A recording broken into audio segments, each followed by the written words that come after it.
Hello and welcome to Module 8.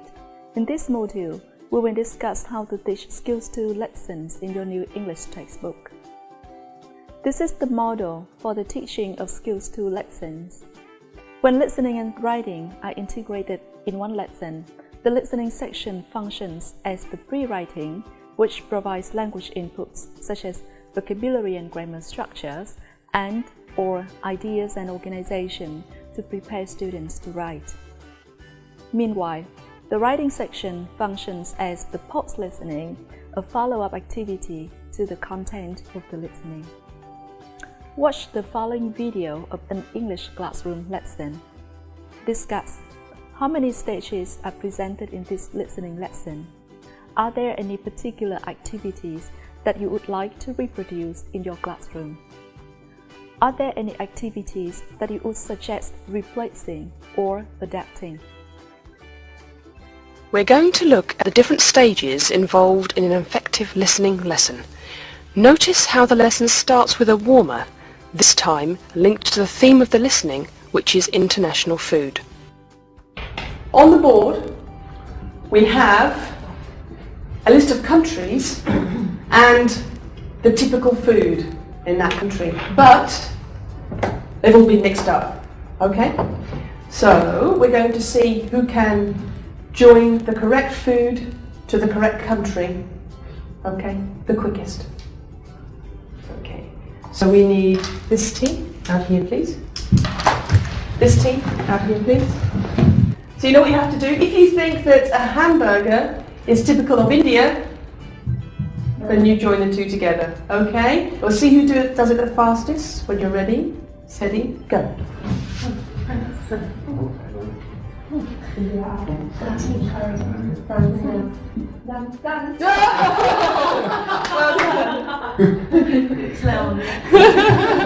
Well done, thank you very much.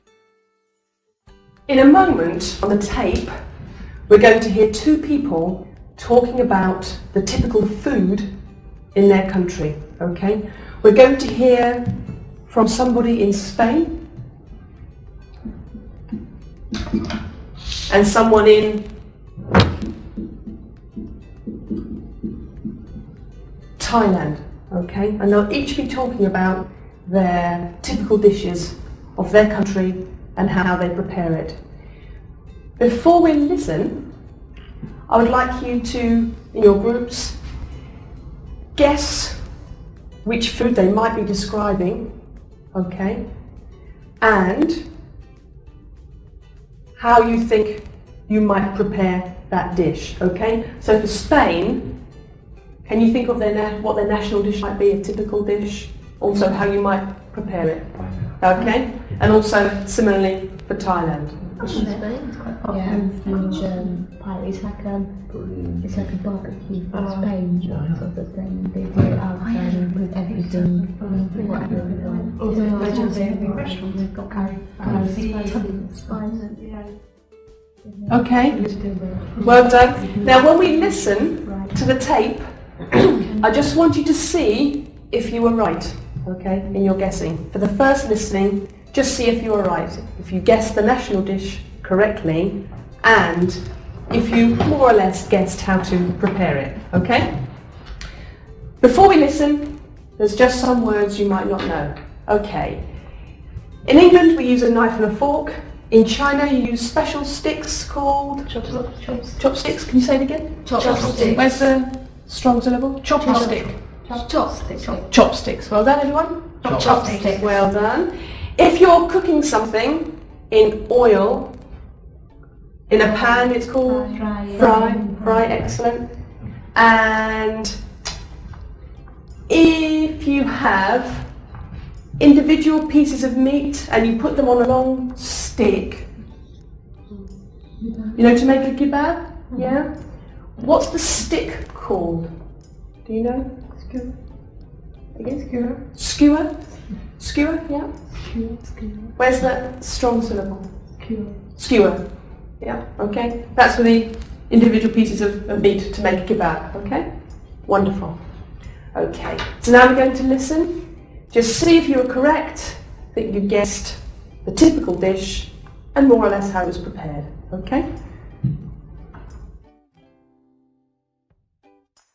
At this point, students listen to the tape and check their answers with a partner. Afterwards, the teacher can get feedback from the class to make sure they have understood. Okay, well done. On the second listening, I want you to answer these questions.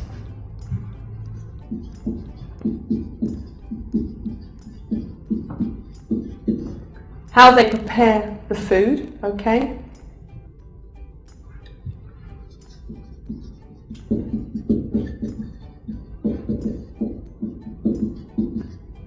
What it tastes like, okay?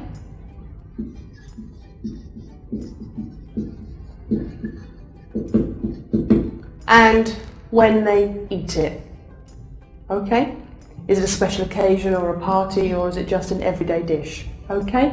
So while you're listening the second time, answer these questions, okay?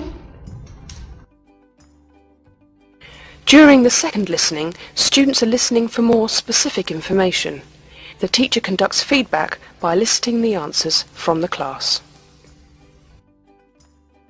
I'd like you to talk to your partners about the typical dish in your country, okay? And you can use these to discuss. So how you prepare it in your country, what the typical dish is, what it tastes like, and when you eat it. Is it a special occasion or just an everyday meal? Okay? Oh, they're not cooked. They're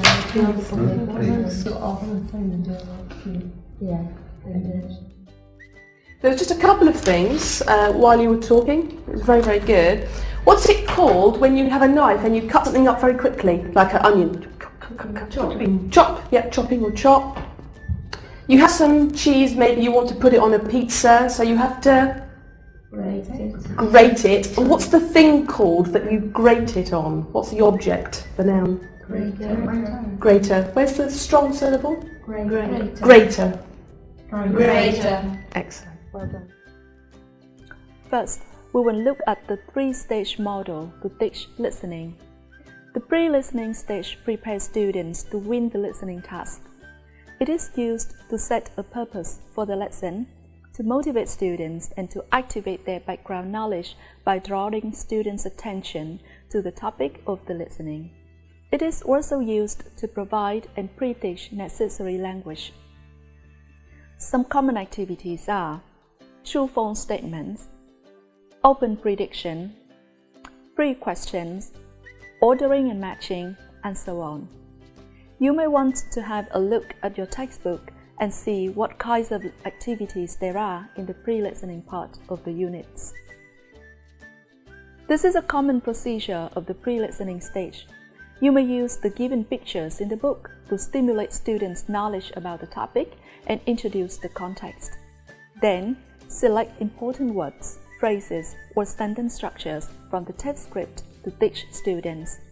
Make sure students practice pronouncing them all correctly. Choose no more than 7 words. Now your students are ready to move on to the while listening stage.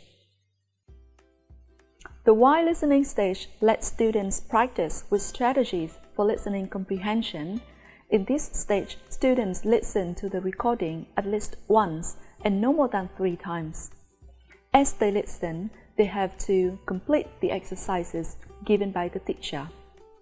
There are several types of exercises in your textbook, such as true-false, multiple choice, table completion, listen and draw, and so on. The questions and requirements in the task often aims at developing students' ability to listen for specific ideas, listen for main ideas, and listen for details. Now, you may want to take a look at the skills to listen in your English textbook series and note down the listening sub-skills, types of exercises, and topics for each unit. This is a suggestion on how to conduct the while listening stage. Step 1. Go through the listening task with the students in 5 keywords. Step 2. Discuss or recall listening strategies with students. Step 3. Let students listen to the recording and do the exercise. Play the recording again if needed. Step 4. Ask students to check their answers with their peers. Step 5. Check or elicit answers from students. Pause the recording when necessary. Step 6. Have the students repeat the lines and sentences from the recording. Teachers may write some sentences which is linked with the writing section on the board. I would like you to pay special attention to Step 6. The words, phrases, sentence structures, and/or ideas that you choose here must be usable for the writing section. So this is a summary of what you have read in Learn Read 1 about post-listening. The post-listening stage is a time for evaluating students' comprehension and progress in listening. It is an opportunity for students to reflect on the listening strategies that they have applied or should have applied when listening. Teachers can spend this valuable time on letting students practice integrated skills. For example, putting them into a discussion on the topic of the listening text, or ask them to write a summary on what they have listened to. Another option is giving students practice on linguistic features that arise from the content of the text, such as verb tenses and pronunciation of difficult words.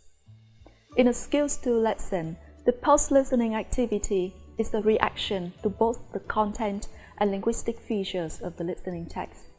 In fact, it is the writing section that follows up the content and language presented in the listening part. Alright, so we have just looked at the procedure for teaching listening. Now we will learn how to teach writing. A writing lesson has got 3 stages: pre-writing, while writing, and post-writing. The pre-writing activities aim to prepare students to write. The preparation is made in terms of motivation, ideas, organization, and language. In a Skills 2 lesson, the preparation has been done quite a lot in the listening section. Very often, after listening, students have more ideas about the topic as well as richer vocabulary of the topic. There are some more things teachers may need to support students. First, the model analysis. Second, how to organize ideas. Third, which phrases or sentence patterns can be used to make a clear structure for the writing. The while writing stage often consists of at least 2 activities of different difficulty level for writing. A controlled writing activity will help students to practice using vocabulary and sentence structures accurately. There are many controlled writing exercises such as gap-fill sentences or gap-fill paragraphs, reordering words into sentence, completing sentences, parallel sentences. If you think your students need more help with vocabulary and structures before they can write a text, you can give them some exercises like this. A guided writing activity is less mechanical than controlled activities. Here, the students may write basing on given sets of information or write with cued words and phrases. A lot of writing lessons in the textbook series only end at guided writing. One reason is because it gives teenagers more support when they write. Therefore, it is less difficult than the free writing. The free writing activity is the most challenging one in while writing stage. Coming to this activity, students may write about pictures or write in response to a situation. With this free writing activity, students are not given any more support to lean on. They have to brainstorm ideas by themselves and arrange these into their writing. Now, let's check how much you understand this part. Pause the video now, go to Learn, select Read 2, do Comprehension Check 2. Resume the video when you are ready. The final stage in a writing lesson, also in a Skills 2 lesson, is post-writing stage. Teachers should spare at least 5 minutes to provide feedback and correction for for students in class writing. At this stage, teacher and peers can suggest more ideas to improve the writing too. We will study how to give written feedback later on. So that's all about teaching listening and teaching writing. The next video will be about how to integrate listening and writing in a Skills 2 lesson. Goodbye and see you again.